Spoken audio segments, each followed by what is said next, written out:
In today's video, I'm going to teach you how to update CapCut.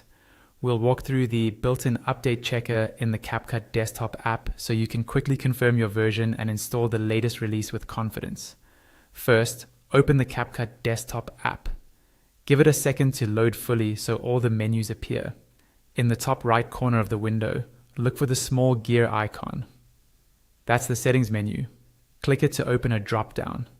In that menu, you'll see an item labeled version followed by a number. That number is your current CapCut version. Go ahead and click version. This opens a small pop-up window that shows your version details. Inside the pop-up, click check for updates.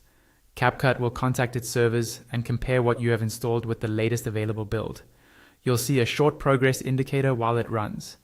Just let it finish. There's no need to navigate away. When the check completes, you'll see one of two results. If there's a newer version available, an update button will appear. Click update to begin downloading and installing the new build. The time this takes depends on your internet speed and the size of the update, so be patient and keep the app open until it's done. If no update is available, you'll see a message that says something like current is the latest version. That simply means you're already up to date and there's nothing else you need to do. That's the entire process from start to finish. The version panel is the most reliable place to check because it connects directly to CapCut's official update servers. Updating regularly ensures you have the newest features, performance improvements, and important stability or security fixes that can help your editing sessions run smoothly. A couple of quick tips to make this smoother.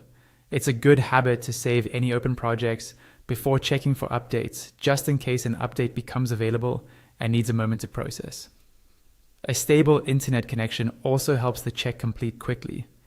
And while the interface can look slightly different on Windows and Mac OS, the gear icon in the top right and the version option in the drop-down are consistent, so the steps feel the same across platforms.